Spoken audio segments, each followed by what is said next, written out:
आज हम बात करेंगे एक ऐसे मामले पर जिसने सबको झकझोर कर रख दिया है, अभिनेत्री ट्विशा शर्मा की संदिग्ध मौत का मामला। सबसे पहले मैं आपको थोड़ा संदर्भ देना चाहूंगा। अभिनेत्री ट्विशा शर्मा की संदिग्ध मौत के मामले में उनके पति समर्थ सिंह ने हाल ही में अजमेर यात्रा को लेकर हुए झगड़े को स्वीकार किया है। ये बात सामने आई है कि हाईकोर्ट के आदेश पर दिल्ली एम्स की टीम की मौजूदगी में भोपाल एम्स में दूसरा पोस्टमार्टम हुआ, वो भी परिवार की आपत्तियों के बाद। और इस पूरे मामले का संज्ञान सुप्रीम कोर्ट ने भी लिया है, जो कि अपने आप में बड़ी बात है। सुप्रीम कोर्ट 25 मई को इस मामले की सुनवाई करेगा। यह दिखाता है कि मामला कितना गंभीर है। यह बहुत ही संवेदनशील स्थिति थी। परिवार की मुख्य रूप से 2 मांगे थी। पहला, कि बेटी का दोबारा पोस्टमार्टम दिल्ली एम्स में कराया जाए, और दूसरा कि इस पूरे मामले की कानूनी सुनवाई मध्य प्रदेश के बजाय किसी अन्य राज्य में की जाए।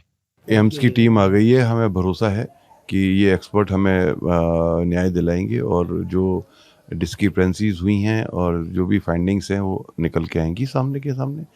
और हमें बुलाया गया, अभी हम 15 मिनट में पहुंचने वाले हैं कि करने से पहले पेरेंट्स की शायद बॉडी रिकॉग्निशन प्रोटोकॉल होता हुआ हम लोग जा रहे हैं प्रोटोकॉल के लिए। सुप्रीम कोर्ट ने सुमोटो एक्शन लिया है। सभी मीडिया वासियों का, सभी का बहुत बहुत धन्यवाद। माननीय मुख्यमंत्री जी का भी बहुत बहुत धन्यवाद कि जिन्होंने संज्ञान लेते हुए अपना रिकमेंडेशन दिया सीबीआई के लिए और हमारी दर्द को समझा। और सभी मीडिया वासी को, सभी देशवासियों को बहुत बहुत धन्यवाद। ये केस ट्विशा का एक नज़ीर बनेगा, एक न्यायिक प्रक्रिया को मजबूत होगी और आगे कोई बेटी के साथ में ऐसा करने से पहले 10 बार सोचेगा। ये पोस्टमार्टम होने के बाद जो है क्या अंतिम संस्कार के लिए? जी बिल्कुल, हम पोस्टमार्टम देखिए, हम तो पेरेंट्स को तो अंतिम संस्कार एक बहुत बड़ा हमारा दर्द है। वो मदर उनकी हिस्टेरिक हो रही हैं देख करके, हमें कैसे कंट्रोल करेंगे सारे इमोशंस को। ये बहुत डिफ़िकल्ट मोमेंट है हम लोगों के लिए, पर हम 100% जो है संस्कार के लिए जाएंगे। अब वो उसकी टाइमिंग और प्लानिंग के बारे में सब होने के बाद ही तय किया जाएगा। भोपाल में किया जाएगा ये सब तय जो है एक पहले पोस्टमार्टम के बाद ही सारा जो है हम निर्णय लेगी। फैमिली डिस्कशन चल रहे हैं सारे के सारे, अभी कुछ ही निर्णय पे नहीं पहुंचे। फैमिली से, विक्टिम से मिलने का एक प्रोटोकॉल होता है। अंडर दैट प्रोटोकॉल उन्होंने हमारे ग्रीवियंसेस को सुना और उन्होंने भरोसा दिलाया कि स्क्रैच से ही इस पोस्टमार्टम को किया जाएगा, विदाउट एनीथिंग, नॉन बायस, किसी की भी पक्ष में नहीं, ऐसा उन्होंने बोला। हमने भी उसको मान्य किया, किसी पक्ष में नहीं होना चाहिए, न्यायपूर्वक होना चाहिए। जो भी चीज़ है उनका साइंटिफिक होगी, सारी चीज़ें एनालिसिस होंगी।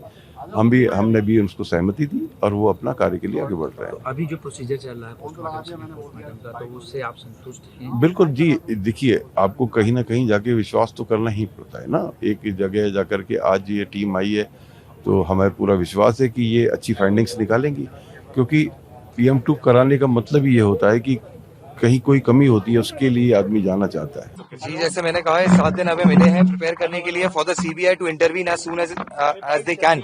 एंड ये जो हमें विंडो मिली है, इसमें सीबीआई को जल्द से जल्द टेकअप करना चाहिए, चार्ज लेना चाहिए इस केस का, ताकि फेयर इन्वेस्टिगेशन शुरू हो सके। अरे समर्थ, PM2 के लिए भी जो आप लोगों ने रिक्वेस्ट की थी, वो दिल्ली एम्स की टीम की सूचना है कि वो भोपाल पहुंच रही हो PM2 कल अर्ली मॉर्निंग। जी, अभी तक हमें कोई कंफर्मेशन मिला नहीं है। This news I am getting from you, so we are also hopeful कि जल्द से जल्द टीम आए, बिकॉज हमारी अर्जेंसी थी, वो समय की ही थी। और सीबीआई जो रिकमेंडेशन सरकार ने की, आपको लगता है कि जल्द से जल्द इन्वेस्टिगेशन शुरू हो जानी चाहिए? जी बिल्कुल, we are hopeful for that. और जो आपने आज कोर्ट रूम में देखा, आपको लग रहा है कि कोई गिल्ट था समर्थ के चेहरे पे? Not at all. आपको क्या लग रहा है कि लगातार आप जो बात कहते आ रहे हैं कि सपोर्ट किया जा रहा है बाहर से, आज भी लगा जाए पुलिस जब उसको अस्पताल ले गई या कोर्ट लेकर आई, क्या लगा आपको उस दौरान? क्या लगा? किस दौरान?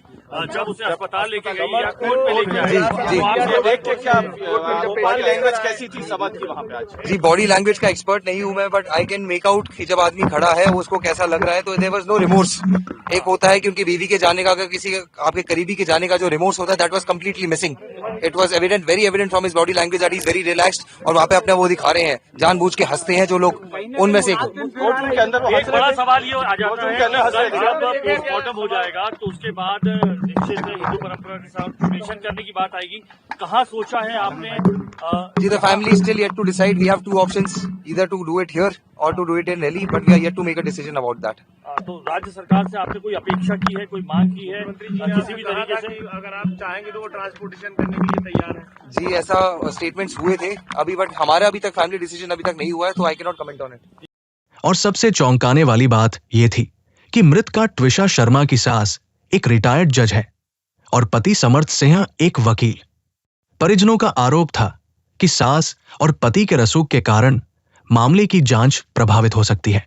उन्होंने दोनों पर ट्विशा को मानसिक और शारीरिक रूप से प्रताड़ित करने का आरोप लगाया और ये एफआईआर दहेज प्रताड़ना और हत्या की धाराओं के तहत दर्ज की गई थी। ट्विशा की सास पर भी केस दर्ज हुआ। शुरुआती पोस्टमार्टम रिपोर्ट में मौत की वजह फांसी लगना बताई गई, लेकिन परिवार का आरोप था कि यह साधारण आत्महत्या नहीं बल्कि प्रताड़ना से जुड़ा मामला है। यह सब तब हुआ जब उनकी शादी दिसंबर 2025 में वकील समर्थ सिंह से हुई थी, जिनसे उनकी पहचान मैट्रिमोनियल साइट पर हुई थी। मामले में पुलिस ने मृतका के परिजनों के विस्तृत बयान दर्ज कर लिए थे। ये एक बेहद चौंकाने वाला खुलासा था।